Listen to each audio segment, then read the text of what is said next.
Buenos días, buenas tardes, buenas noches. Bienvenidos a Repensar la Historia, un espacio para aprender y reflexionar sobre temas históricos. Soy Leo Historia. Comenzamos.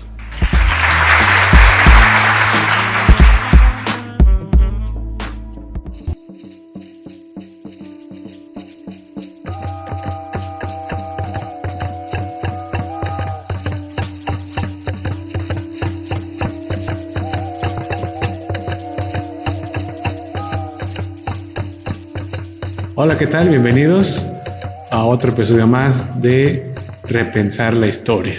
El día de hoy arrancamos con una serie de podcast en el cual este va a ser el primero sobre los horizontes culturales de México. Haremos un resumen, tal cual una dosis pequeñita de las culturas prehispánicas y de los territorios tal cual como Aridoamérica, Oasisamérica y por supuesto Mesoamérica.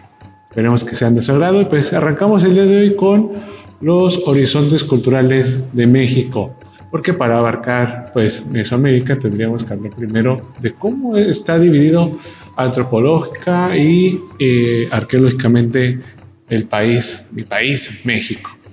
¿Sí? Bien, por esa división cultural, América del Norte propiamente, estamos abarcando tres grandes grupos, como he mencionado anteriormente, que sería Oasisamérica, Aridoamérica y Mesoamérica.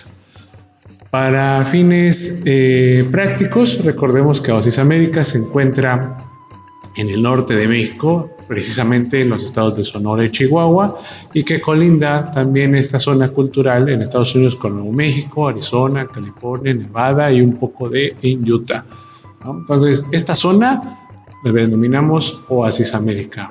Vamos a ver más adelante por qué. Hay otra zona que ustedes recordarán que existe, que se llama Aridoamérica, que es prácticamente todo el norte de México y abarca algunos estados de Estados Unidos como Texas y Nuevo México. Eso es como lo que conforma a Aridoamérica.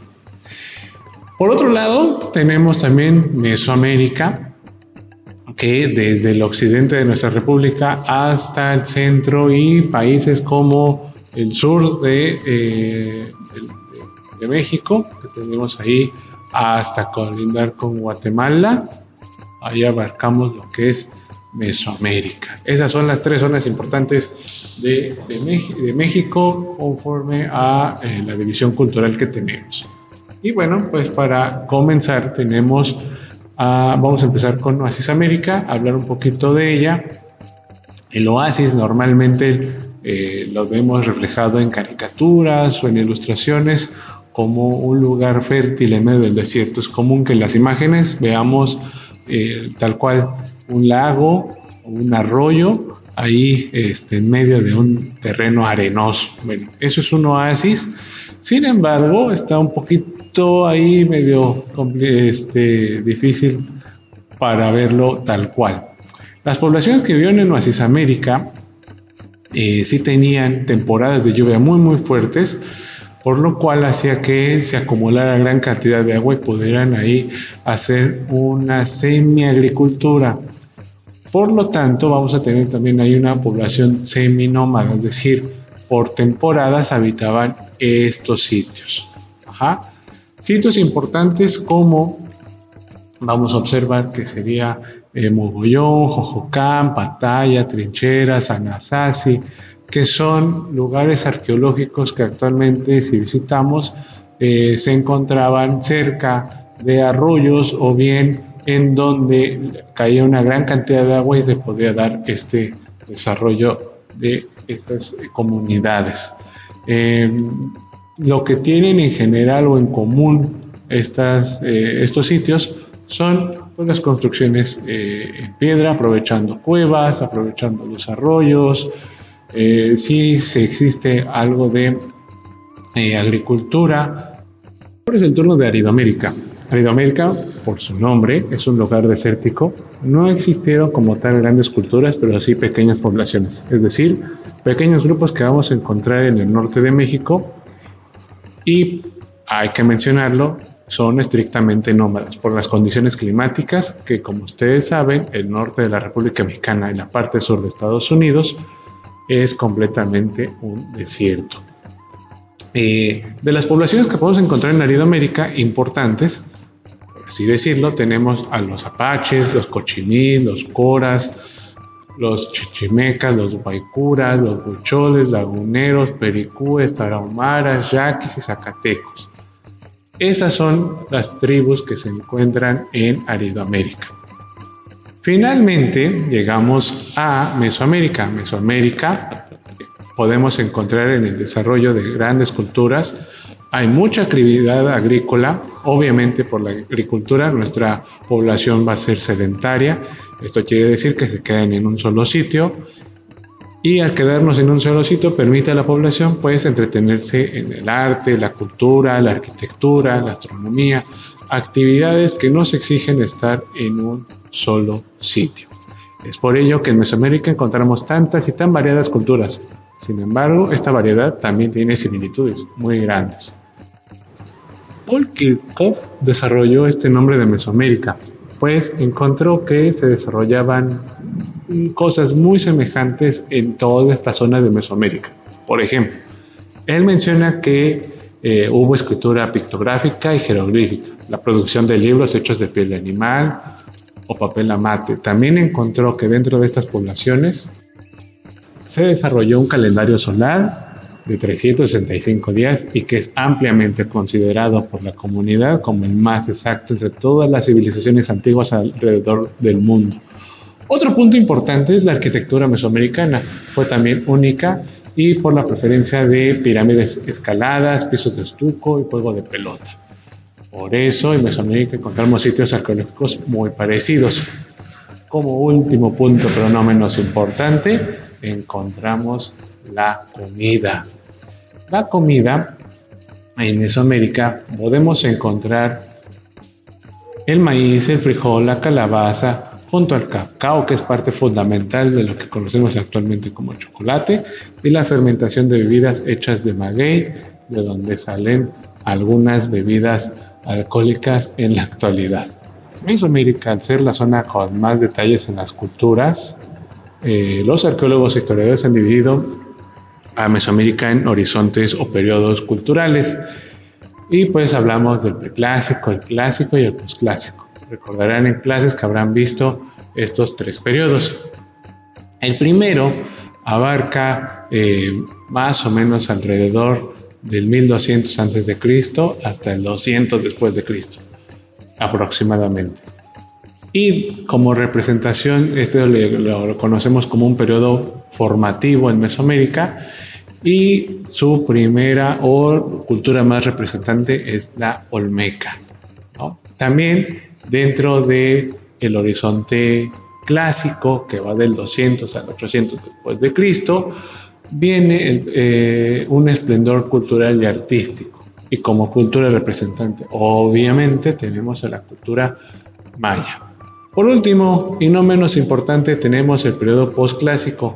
En el periodo posclásico, que corre del 800 a 1521, con la llegada y la conquista de los españoles, este horizonte o periodo es característico por un periodo militar, en el cual vamos a encontrar aquí las culturas que son estrictamente militares y que formaron en su momento grandes imperios. Y es el caso de la cultura representativa llamada azteca o mexica. Haremos un intermedio para continuar hablando de las culturas prehispánicas e iniciar con la olmeca. No te despegues y escucha la siguiente cortinilla.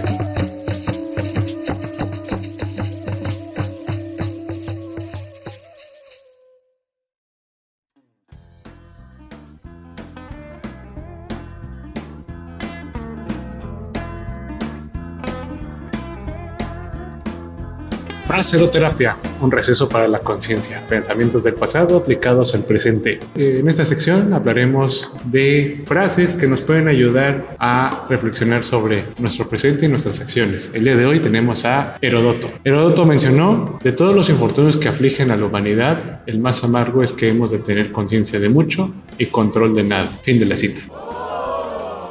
Para ayudarnos a reflexionar en esto, te doy mi punto de vista. En muchas ocasiones peleamos con esto, las preocupaciones del mundo exterior, las deudas, la pandemia, la economía, las sentimos tan personales Sin embargo, no tenemos el control de nada más que de nuestras propias acciones. Eso sí está en tu control. Espero que pueda ayudarte esta reflexión y aligerar la carga que traigas este día. Nos vemos en el próximo receso. Y estamos de vuelta. Ahora, sin más preámbulos, la cultura olmeca. Bien, vamos a comenzar con la cultura olmeca y algunas culturas de la cuenca del Valle de México, que son de las primeras culturas que existen en el preclásico. Bueno, vamos a empezar con la cultura olmeca, que es una cultura bastante rica, intrigante y enigmática. Los olmecas los tenemos ubicados en Veracruz y Tabasco actualmente, donde se encuentran los mayores centros y sitios arqueológicos de esta gran cultura. El nombre de los olmecas no es tal cual ahorita los conocemos. No sabemos cómo se denominaban en aquella época, pero olmecas no eran. Esta concepción o este nombre que tienen ellos se lo pusieron los mexicas a aquellas personas que vivían en esta zona de Veracruz y Tabasco. Como saben, Olmeca quiere decir pues, el país de hule o los habitantes que viven en el país de hule. Cabe mencionar que nunca se cruzaron un Olmeca y un mexica. Los Olmecas también los encontramos en el mismo periodo que los egipcios. Entonces, para que más o menos se den una idea de qué tan antiguos son los Olmecas. También hay que mencionar datos importantes sobre los olmecas. Número 1, tuvieron una religión politeísta. Esto quiere decir que creían en varios dioses. Sin embargo, los datos recogidos sobre los olmecas han encontrado que, a pesar de que creían en varios dioses, siempre había uno predilecto. Y este es el caso del dios jaguar. Han encontrado bastantes ornamentos dedicados a este animal y por lo tanto se cree que el jaguar era una deidad. Puede ser que este animal les sorprendió por varias circunstancias. La que yo creo y de fondo es quizás que los olmecas veían que el jaguar era tenía un cierto tipo de misterio. ¿Por qué digo misterio? Bueno, normalmente se llegan a refugiar los jaguares en ciertas cuevas, entonces la oscuridad siempre lleva al ser humano en pensar lo más grandioso y mágico dentro de nuestro pensamiento. Entonces quizás por ese lado místico de la oscuridad, la mirada, el ser el animal más fuerte de ese entorno de la selva, pudo haber dado cierto culto a el jaguar, que son los que tenemos con mayor representatividad en los olmecas.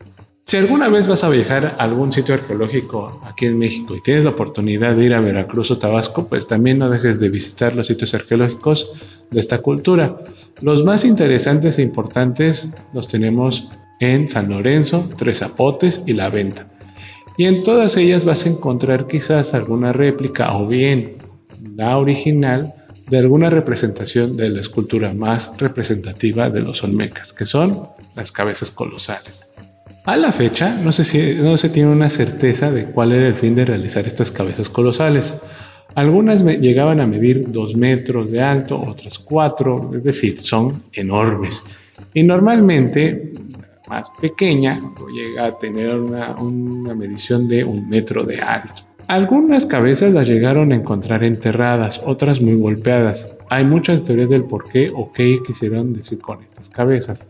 Algunos mencionan que son jugadores de pelota por el tocado que parece casco que tienen. Otras, pues, que asemejan a lo mejor quizás a algunos gobernantes y que por algún conflicto político, pues tuvieron la idea de golpearlas, ¿no? Así demostrar su disgusto contra estos personajes. Y como saben, en la historia a veces es mejor hacer más preguntas que encontrar respuestas. Y este es el tema con los olmecas. Tenemos muchas preguntas y pocas respuestas. Es importante señalar que no tenemos la certeza de cómo acabó esta civilización. Sin embargo, hay también muchas posibles teorías. Es decir, no tenemos tal cual un registro de cómo acabaron los olmecas. Quizás la civilización por algún azar las ciudades cayeron, por algún infortunio físico, incluso hasta, ¿por qué no pensarlo?, un huracán o varios huracanes por temporadas que hayan llegado y que la gente ya no veía con gusto quedarse en ese sitio y finalmente se fue no desapareciendo. Ojo con esto, que marquemos que una civilización desaparezca no quiere decir que un chasquido y se va, no, claro que no, sino que la población se va dispersando alrededor de en este caso del país, de nuestra actual República Mexicana. Por ello, puede ser que en el momento en que desaparece la cultura olmeca y que las personas se van dispersando en este territorio, algunas se van al norte, otras al sur, otros al occidente. Esto quiere decir que quizás esta cultura llevó y enseñó lo que ya había aprendido en la cultura olmeca a otros sitios. Es por ello que vamos a ver en muchos lados esta presencia de los olmecas. ¿En qué? Pues en los basamentos, en los dioses.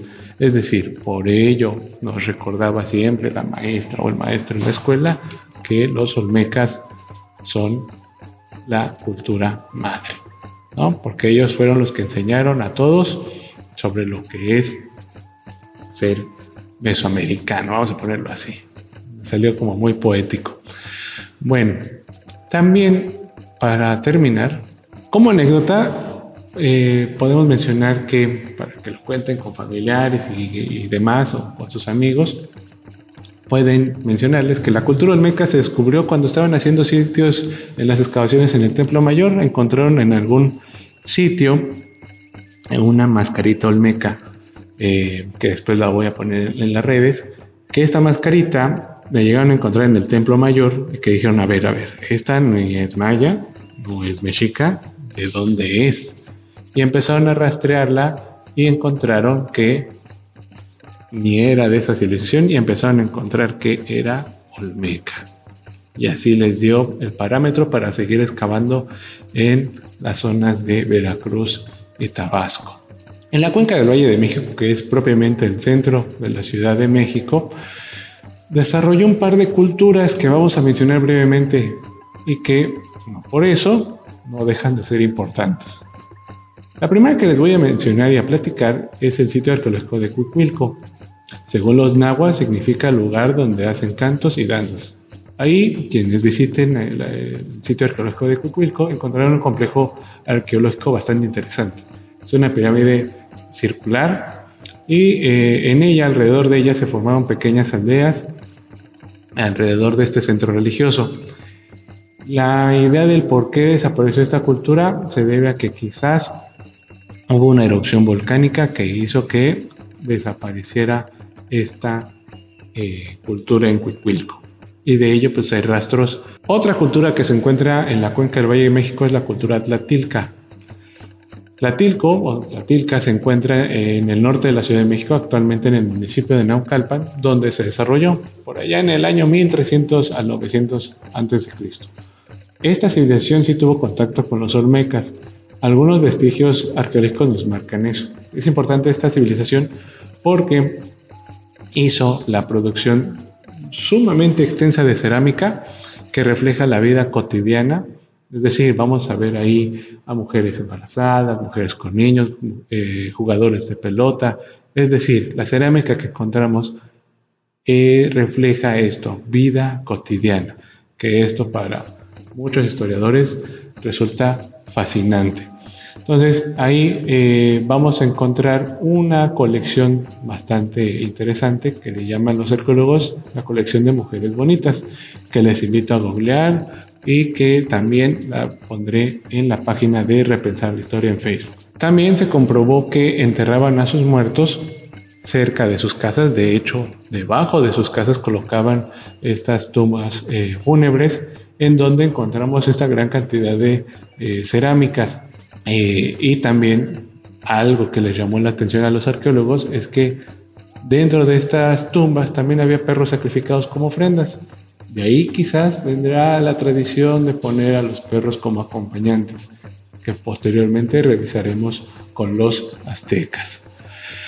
rendían culto a la fertilidad de la tierra, que esto lo podemos encontrar en por qué enterrarlos abajo de las casas. Y por supuesto, y no quiero dejar de ser repetitivo, vean las esculturas, las cerámicas que tienen, porque refleja mucho de la vida cotidiana de esta civilización. Y bien, hasta aquí el episodio de hoy de Repensar la Historia. Recuerda que este es nuestro primer episodio de una serie de 3 que vamos a realizar sobre las culturas prehispánicas.